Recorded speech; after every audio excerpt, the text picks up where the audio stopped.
तो मैं आपको आज लीनियर अलजेब्रा के बारे में पढ़ाऊंगा कि डाटा साइंसेस में हम लीनियर अलजेब्रा कहाँ कहाँ पे यूज़ होता है, ठीक है, या उसका रोल क्या है डाटा साइंसेस में, ठीक है।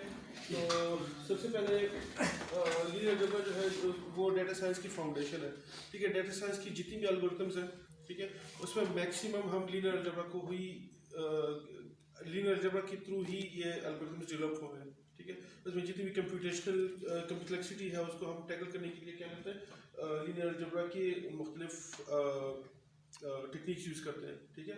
तो मुख्तलिफ एल्गोरिथम्स हैं, बहुत सारे एल्गोरिथम्स हैं। इसमें हम एक दो तीन को देख लेते हैं।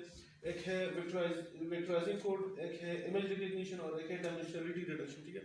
तो ये कुछ टेक्निक्स हैं जो कि हम अपने डाटा साइंस के अंदर और डीप लर्निंग के अंदर हम यूज़ करते हैं। और इनमें ये असल में बेसिकली ये लीनियर अलजेब्रा इसमें यूज़ हो रहा है, ठीक है। तो और ये चीज़ें हैं जो डाटा साइंसेस की बेसिस हैं, ठीक है। अगर आपको ये नहीं आती तो आपको डाटा साइंस नहीं आता। वेक्टराइज कोड क्या होता है, ठीक है। मैथमेटिकल ऑपरेशन जितनी भी है वो हम किसी भी तरीके से परफॉर्म कर सकते हैं, ठीक है। लूप्स वगैरह लगा के और कोई भी कंस्ट्रक्ट लगा के प्रोग्रामिंग में कर सकते हैं कंप्यूटर्स के अंदर, ठीक है। फिर वेक्टराइज कोड आपका क्या होता है, वो एक इम्प्रूव्ड वर्जन है जो आपका नॉर्मल कोड होता है, ठीक है। अगर हम मल्टी डायमेंशनल एरे के साथ काम कर रहे हैं, ठीक है। यूजुअली जितनी भी इमेज रिकग्निशन है या जो भी है उसमें हम जितना भी आपका डाटा है उसको हम मल्टी डायमेंशनल एरेज में यूटिलाइज करते हैं और उसके ऊपर फिर ऑपरेशंस परफॉर्म करते हैं, ठीक है। तो उसको वेक्टराइज फॉर्म में लेकर आने के लिए, रिड्यूस करने के लिए और उसकी परफॉर्मेंस इम्प्रूव करने के लिए हम क्या करते हैं, कोड की वेक्टराइजेशन करते हैं, ठीक है।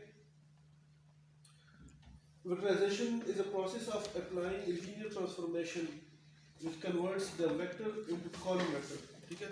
जो कि लेट्स से अगर हमारे पास कोई वेक्टर है, ठीक है, उसमें मल्टीपल यूज होता है। इमेज रिकग्निशन है, लेट्स से हम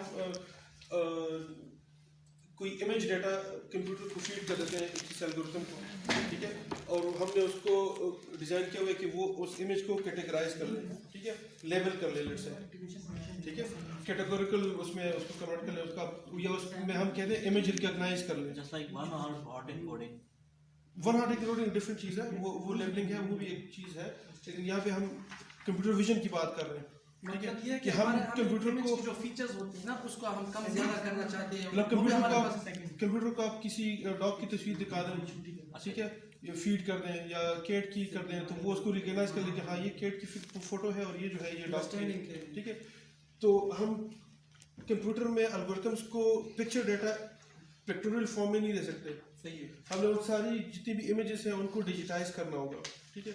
और पिक्सल बाय पिक्सल उसको डिजिटाइज करना होता है, उसकी रिप्रेजेंटेशन हमने डिजिटाइज फॉर्म में कंप्यूटर को फीड करना होता है। डिजिटाइज जरा बताएं। लेट्स से आपके पास कोई पिक्चर है m/n रेजोल्यूशन की, ठीक है। कंप्यूटर में इमेज रिप्रेजेंटेशन क्या होती है, उसका जितना भी पिक्सल है ना, हर पिक्सल की एक एक रिप्रेजेंटेशन होती है मेमोरी के अंदर, ठीक है। उसकी वैल्यू होती है, ठीक है। उन डायमेंशंस, जितना भी उसका डायमेंशन है, उसकी जितना भी उसका मैट्रिक्स बन रहा है, ठीक है, हर मैट्रिक्स हर पिक्सल के अगेंस्ट आपके पास मेमोरी में एक मेमोरी रिजर्व होती है और उसमें उसकी वैल्यू होती है, ठीक है, जो उसके ऊपर होता है।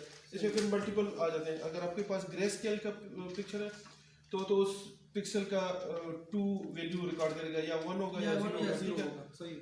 या फिर उसका अगर ग्रे स्केल है, ग्रे स्केल में करते हैं तो फिर 0 से 255 तक की वैल्यू ले लेता है, ठीक है। तो एक पिक्सल की आपको कोई भी इसकी रेंज की वैल्यू हो सकती है, ठीक है। तो इसको हम कहते हैं डिजिटाइजेशन ऑफ द पिक्चर्स, ठीक है। सही है, सही है। उसकी हर पिक्सल को हम रिप्रेजेंट करते हैं मेमोरी में, ठीक है। समझ आ गया। अच्छा, लेट्स से अगर आपके पास 400 पिक्सल का एक पिक्चर है, ठीक है, वो आप कंप्यूटर को देते हैं तो आप इस तरह फीड नहीं कर सकते सिस्टम को, ठीक है। उसको आपने पहले डिजिटाइज करना होगा, जिसका आप एक मैट्रिक्स बनाएंगे और उसका 400 मैट्रिक्स बन जाएगा, ठीक है, इतने ऑर्डर का, ठीक है। लेट्स से ये हमारे पास कोई पिक्चर है, ठीक है। अच्छा, इसी में हम क्या करते हैं, ये जो लीनियर अलजेब्रा यहाँ पे कहाँ पे काम आता है, ये जो पिक्चर डिजिटाइजेशन का प्रोसेस है, इसमें हमें लीनियर अलजेब्रा काम आता है, ठीक है। लीनियर अलजेब्रा में हमने क्या किया, जो पिक्चर है उसकी जो रेजोल्यूशन है उसका हमने क्या किया, कन्वर्ट कर दिया उसमें वेक्टर में कन्वर्ट कर दिया, ठीक है। इतने उसकी जितनी भी डायमेंशन है उसकी एलिमेंट वेक्टर में हमने उसको कन्वर्ट कर दिया। उस वेक्टर के ऊपर हम फिर ऑपरेशंस करते हैं, ठीक है। अगर आपके पास पिक्चर ग्रे स्केल का है, ठीक है, तो आपके पास एक ही लेयर बनेगा, ठीक है, एक ही वेक्टर बनेगा जिसके अंदर हर पिक्सल की एक वैल्यू होगी, ठीक है। अगर आपके पास कोई कलर पिक्चर है तो फिर क्या होगा, फिर एक पिक्चर को रिप्रेजेंट करने के लिए या मेमोरी में या आपको फीड करने में जो एल्गोरिथम का आप देते हो उसके लिए फिर आपको कम से कम 3 लेयर चाहिए, ठीक है। RGB का सिस्टम अगर आपने सुना होगा, ठीक है, तो RGB क्या है, रेड ग्रीन ब्लू, ठीक है। और इस रेड ग्रीन ब्लू की कम्बिनेशन से जो भी ग्रे जो भी शेड बनता है किसी पिक्सल का तो वो उससे रिप्रेजेंट हो जाता है, ठीक है। तो ये 3 जो कलर वैल्यूज हैं इसको कंपेंसेट करने के लिए हमने क्या करना होता है, फिर वो जो पिक्चर का एक जो वेक्टर था उसको फिर हम 3 से मल्टीप्लाई करेंगे क्योंकि हमारे पास 3 कलर्स हैं, बेसिक कलर जो है, ठीक है, उसमें से फिर हम फिर करेंगे। तो ये हमारे पास उसकी डायमेंशन क्या बन जाएगी, 3 × 400 × 400 का एक हमारे पास मैट्रिक्स बन जाएगा, 3 मैट्रिक्स बन जाएंगे। इन तीनों को हम फिर टेंसर कहते हैं, ठीक है, सिंपली ये अब एक टेंसर बन गया है। ये एक टेंसर में कम्बिनेशन ऑफ वेक्टर्स, ठीक है। तो टेंसर्स के ऊपर फिर हम 3 वेक्टर्स मोर देन 3 भी हो सकती है, लेकिन इस केस में 3 है क्योंकि हमारे पास RGB वैल्यूज 3 है, ठीक है। CMYK फिर 4 है, उसमें फिर आपके पास 4 होगा, ठीक है। इस तरह ठीक है आगे जाएं। ऊपर ट्रांसफॉर्म करने के लिए हम क्या करते हैं, वेक्टराइजेशन ऑफ द मैट्रिसेस करते हैं, ठीक है। जैसे हमारे पास कोई मैट्रिक्स A है जिसकी डायमेंशंस है या जो ऑर्डर है उसका m/n है, ठीक है। तो m/n से उसको सिंपली एक ही वेक्टर के अंदर यूनिक कॉलम वेक्टर के अंदर ट्रांसफॉर्म करने के लिए हम उसको क्या करते हैं, उस मैट्रिक्स की वेक्टराइजेशन कर लेते हैं और उसकी जो ऑर्डर होगी वो mn × 1 होगा, मतलब उसकी जो उसको हम ट्रांसपोज कर लेंगे तो उसका बन जाएगा नंबर ऑफ कॉलम्स में 1 आ जाएगा और उसका m × n हो जाएगा, ठीक है, जो ओरिजिनल मैट्रिक्स है उसका, ठीक है। तो ये एक वेक्टर n जिसको हमने रिप्रेजेंट किया है a1, ठीक है, उसकी ये मुख्तलिफ कॉलम्स है अप टू m, ठीक है, और ये दूसरा होगा ये अप टू n होगा, mn होगा, ठीक है। और उसको हम ट्रांसपोज करेंगे वो क्या हो जाएगा, वो आपको एक वर्टिकल कॉलम मिल जाएगा, ठीक है।